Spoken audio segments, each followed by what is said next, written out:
এই গরমে যদি আপনারা ভেবে থাকেন যে বেশি তেল মশলা দিয়ে কোনো রেসিপি আপনারা মাছের বানাবেন না, তাহলে সেক্ষেত্রে আপনারা এই রেসিপিটা কিন্তু ট্রাই করে দেখতে পারেন। খুবই শর্ট অ্যান্ড সিম্পল একটা রেসিপি, আশা করি আপনাদের নিশ্চয়ই ভালো লাগবে। তাহলে চলুন রেসিপিটা শুরু করা যাক।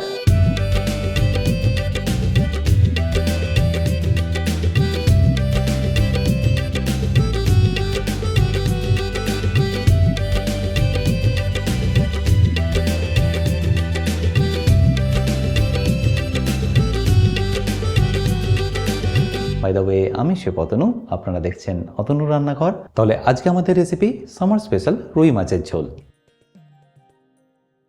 তাহলে রুই মাছের রেসিপিটা বানানোর জন্য আমি এখানে নিয়ে নিয়েছি 1 কেজি রুই মাছ। আর খুব বেশি কিন্তু আমি এখানে বড় সাইজের পিস নিয়ে নিই, মিডিয়াম সাইজের পিস এখানে নিয়ে নিয়েছি। আচ্ছা, এবার এটাকে আমি একটু নুন, হলুদ আর সর্ষের তেল মাখিয়ে ভালো করে ম্যারিনেট করে নেবো।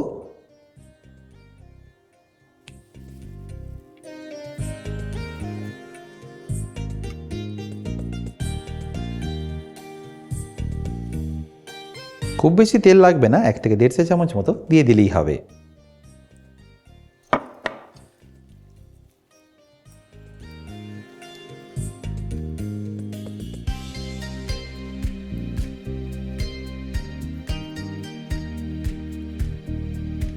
আর মাছটা ভালো করে ম্যারিনেট করা হয়ে গেলে এটাকে আমি সাইডে রেখে দেবো বা রেস্টিংয়ে রেখে দেবো মিনিমাম 10 থেকে 15 মিনিটের জন্য। আচ্ছা, মাছটা এবার ম্যারিনেট করার পরে আমি এখানে আপনাদের একটা পেস্ট বানিয়ে দেখাচ্ছি। পেস্টটা বানাতে লাগছে আদা। আমি এখানে 1 কেজি মাছের জন্য নিয়ে নিয়েছি 15 গ্রাম আদা। তারই সাথে ঝালের জন্য যাবে কাঁচা লঙ্কা। আপনারা যতটা ঝাল খেতে চান সেই অনুযায়ী এখানে ঝালটা দিয়ে দেবেন। এরপর দিয়ে দেবো পোস্ত। আমি এখানে 50 গ্রাম পোস্ত আগে থেকে জলে ভালো করে ভিজিয়ে রেখেছিলাম, সেটা এখানে দিয়ে দিলাম। আচ্ছা, পেস্ট করার আগে বলে রাখি, আমি এখানে কিন্তু আলাদা করে পেস্টের জন্য জলটা ব্যবহার করলাম না, কারণ পোস্ত ভেজানোর যে জলটা ছিল সেটাই আমি এখানে ব্যবহার করে নিলাম পেস্টের জন্য। ব্যাস, এবার এটাকে আমি ভালো করে পেস্ট করে নিচ্ছি। আচ্ছা, এবার মাছগুলোকে ভেজে নেওয়ার জন্য আমি কড়াইটাকে আগে ভালো করে গরম করে নিয়েছি। ব্যাস, তারপর আমি এর মধ্যে দিয়ে দিচ্ছি সর্ষের তেল। খুব বেশি তেল কিন্তু এখানে লাগবে না, কারণ মাছটাকে আমি ব্যাচ ওয়াইজ এখানে ভেজে নেবো। আর মাছ ভাজার আগে, এটা আমি আপনাদের আগেও শেয়ার করেছি, অল্প একটু হলুদ আর নুন দিয়ে দিলে ভাজার সময় তেলটা ছিটকাবেও না আর নিচে আটকেও যাবে না। আর তারপর যখনই দেখবেন তেলটা ভালো করে গরম হয়ে গেছে, তখন এখানে একে একে মাছগুলোকে ভেজে নিন।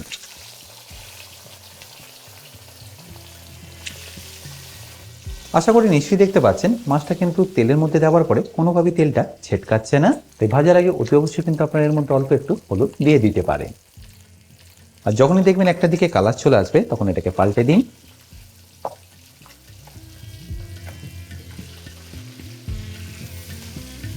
আর দেখুন, নুনটা দেওয়ার কারণে মাছটা কিন্তু নিচে লেগেও যাচ্ছে না।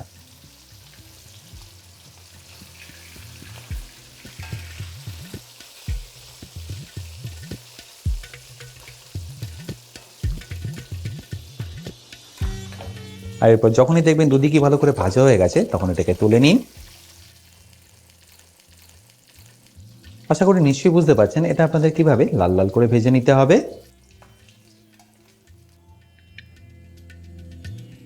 এবারে একইভাবে আমি বাকিগুলো কিন্তু ভেজে নিচ্ছি।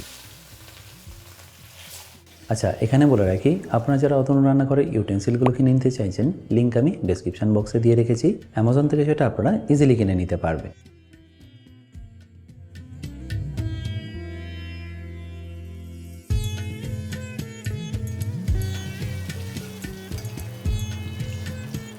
এই রেসিপির জন্য কিন্তু আমাদের মাছটাকে একটু লাল লাল করেই ভেজে নিতে হবে। তাহলে সবকটা মাছ আমরা এখানে ভালো করে ভাজা হয়ে গেল। আচ্ছা, এবার দেখুন এর মাছের ঝোলটা বানানো কতটা সিম্পল।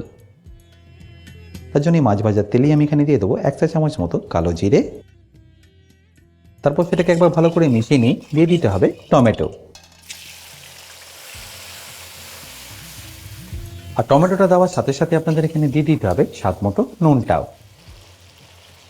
মাছটা ভাজার সময় কিন্তু আমি এখানে অল্প একটু নুন আগেই ব্যবহার করেছিলাম, তাই নুনটা এখানে আপনারা বুঝিয়ে দেবেন। আর নুনটা দেওয়ার পরে টমেটোটাকে আপনার ততক্ষণ কুক করতে হবে যতক্ষণের কাঁচা গন্ধটা একদম চলে যাচ্ছে। আমি এখানে 1 কেজি মাছের জন্য টোটাল 4টে টমেটো ব্যবহার করলাম, এটা ওজনে 250 গ্রাম। মোটামুটি 2 থেকে 3 মিনিট কুক করার পরেই দেখুন টমেটোটা কিন্তু এখন বেশ হালকা হালকা ম্যাশ হওয়া শুরু করেছে, আর এই কাঁচা গন্ধটা কিন্তু অলরেডি চলে যাচ্ছে। ব্যাস, এই স্টেজে আপনারা এখানে দিয়ে দিন অল্প একটু হলুদ গুঁড়ো। মাছ ভাজার সময় তেলেও আমি অলরেডি হলুদ গুঁড়ো দিয়ে রেখেছিলাম, তো এখানে একটু কমই ব্যবহার করলাম, ওই ধরে নিন 1/2 চা চামচ মতো। তারপর দিয়ে দেবো 1 চা চামচ জিরে গুঁড়ো। ব্যাস, এই রেসিপির জন্য আপনাদের কিন্তু আলাদা করে আর কোনো মশলা অ্যাড করতে লাগবে না। জাস্ট হলুদ আর জিরা দিয়ে একবার ভালো করে মিশিয়ে নিয়ে যে পেস্টটা রেডি করে রেখেছিলাম সেটা এখানে দিয়ে দেবো।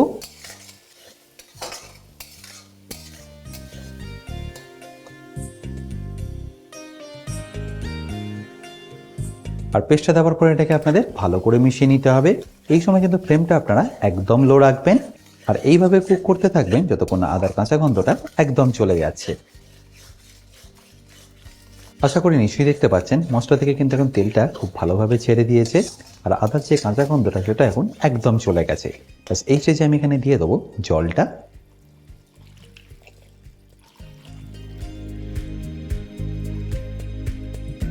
যেহেতু আমি এখানে ঝোলটা একটু পাতলা করছি তাই এখানে জলের পরিমাণটা আমি একটু বেশিই রেখেছি। আর জলটা দেওয়ার পরে একবার ভালো করে মিশিয়ে নিয়ে ফ্লেমটাকে হাই করে এটাকে একবার ভালো করে আপনারা ফুটিয়ে নিন। আচ্ছা, এখানে বলে রাখি, আপনারা যারা এখনও আমার অতনু রান্নাঘরের অ্যাডভান্স কুকিং কোর্সটা নেননি তারা নিয়ে নিতে পারেন আমার নিজস্ব ওয়েবসাইট www.otonurannakar.com থেকে। এই কোর্সটা মেনলি রেস্টুরেন্ট স্টাইল খাবারের ওপর। রেস্টুরেন্টে কি গ্রেভি বা কি সস বানিয়ে রাখে যার জন্য আপনাদের 10 থেকে 15 মিনিটের মধ্যেই এই খাবারটা পরিবেশন করতে পারে, সেই সব কিছু আমি শিখেছি এই অ্যাডভান্স কুকিং কোর্সে। এই কোর্সের লিঙ্ক আমি যদিও ডিসক্রিপশন বক্সে দিয়ে রেখেছি, তাও বলে রাখি কিন্তু যদি আপনাদের কোনো রকম অসুবিধা হয় আমার সাথে এই হেল্পলাইনে যোগাযোগ করতে পারেন। আশা করি নিশ্চয়ই দেখতে পাচ্ছেন ঝোলটা কিন্তু এখন বেশ ভালোভাবে ফুটে গেছে। ব্যাস, এই স্টেজে আমি এখানে দিয়ে দেবো ভেজে রাখা মাছগুলো। আচ্ছা, আমি এখানে কিন্তু আলুর ব্যবহার করিনি, আপনারা চাইলে এখানে আলুটাকে ভেজে কিন্তু ব্যবহার করতে পারেন।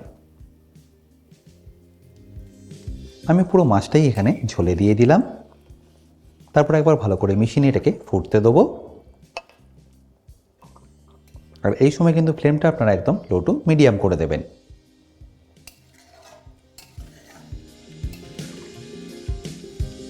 মোটামুটি লো টু মিডিয়াম ফ্লেমে এইভাবে আপনাদের এটাকে ফুটিয়ে নিতে হবে 3 থেকে 4 মিনিটের জন্য। তাহলে দেখবেন মাছের ফ্লেভারটা গ্রেভির মধ্যে খুব ভালোভাবে কিন্তু চলে আসবে।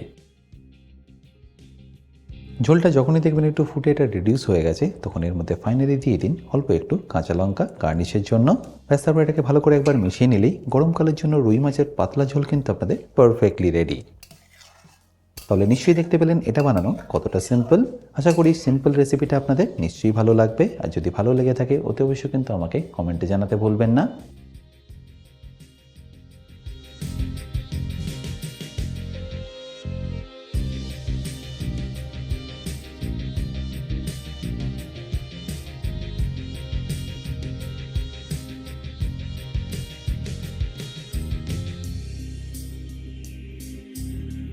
বাই দ্য ওয়ে, আমি শেফ অতনু, আপনারা দেখছিলেন অতনু রান্নাঘর।